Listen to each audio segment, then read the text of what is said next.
দক্ষিণ চব্বিশ পরগনার মইপিঠে এবার ফের বাঘের আতঙ্ক। মইপিঠ কোস্টাল থানার অন্তর্গত বৈকুণ্ঠপুরের একাধিক জায়গায় বাঘের পায়ের ছাপ দেখা যাচ্ছে। কথা বলবো, সরাসরি আপনাদের নিয়ে যাব। হিন্দোল আমাদের প্রতিনিধি রয়েছেন আমাদের সঙ্গে। হিন্দোল, কি দেখা যাচ্ছে এখনো পর্যন্ত? স্থানীয় বাসিন্দারা তারাই বা কি বলছেন? দেখো, স্থানীয় বাসিন্দারা তারা কিন্তু রীতিমতো আতঙ্কে। আমরা রয়েছি দক্ষিণ বৈকুণ্ঠপুরের সেই গ্রাম লাগোয়া যে জঙ্গল, এই জঙ্গলের মধ্যে কিন্তু এখনো পর্যন্ত বাঘ রয়েছে। আমরা যেখানে দাঁড়িয়ে রয়েছি যথেষ্ট বিপজ্জনক একটা জায়গা, যেখানে গ্রামবাসীরা সেই কারণে বিপদের আশঙ্কা করছেন। ক্যামেরা পার্সন অভিজিৎ দাসকে বলবো সেই ছবি দেখাতে। তুমি দেখতে পাচ্ছ যে ছবি কিন্তু একেবারে স্পষ্ট, যে স্পষ্ট বাঘের পায়ের ছাপ এবং টাটকা সেই বাঘের পায়ের ছাপ। এই বাঘের পায়ের ছাপ কিন্তু যেটা গ্রামবাসীরা মনে করছেন যে এই বাঘের ছাপ কিন্তু কিছুক্ষণ আগেই এই বাঘ এখান থেকে ক্রস করতে পারে, এখান থেকে চলে যেতে পারে সামনের যেই আল রয়েছে সেই আল দিয়ে। এবং তোমাকে দেখাই, ক্যামেরা পার্সন অভিজিৎকে বলবো ছবিটা দেখাতে।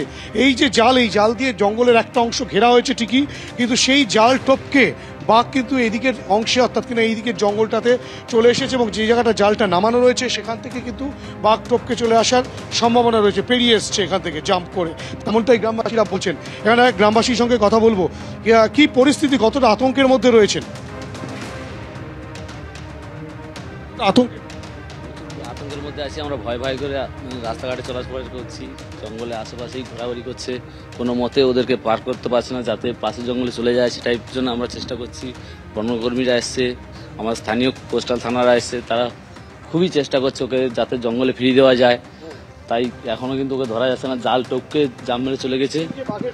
যেটা আমাদের ক্যামেরায় টাটকা, একদম টাটকা। এই লোম লেগে আছে জালে, এই জালে লোম টোম লেগে আছে। এই যে দেখুন, এইখান থেকে জাম দিয়ে আবার লোকালে ঢুকে গেছে। এই যে সুতরাং বোঝাই যাচ্ছে যে গ্রামবাসীরা বলছেন যে জালের মধ্যে কিন্তু এই যে লোম দেখা যাচ্ছে এগুলো বাঘের লোম। বাঘ যেহেতু সেই যে জাল, সে জাল যে জায়গাটা নিচু অংশ সেখান থেকে পেরিয়ে গিয়েছে পাশের যে জঙ্গলের পাশের অংশটা রয়েছে সেখানে, এবং এভাবেই কিন্তু রীতিমতো গোটা গ্রাম লাগোয়া যে জঙ্গল, সেই জঙ্গল কিন্তু ঘুরে বেড়াচ্ছে। কেননা তার পাশেই এই যে নদী রয়েছে, সেই নদীর ওপারেই কিন্তু একেবারে ঘন জঙ্গল, যেখানে বাঘের বাস। সেখান থেকে সেই বাঘের পায়ের ছাপ এই মুহূর্তে দেখা যাচ্ছে। স্বাভাবিকভাবেই ভয়াবহ রকমের আতঙ্ক ছড়িয়েছে এলাকার মানুষের মধ্যে। হিন্দোল, ধন্যবাদ।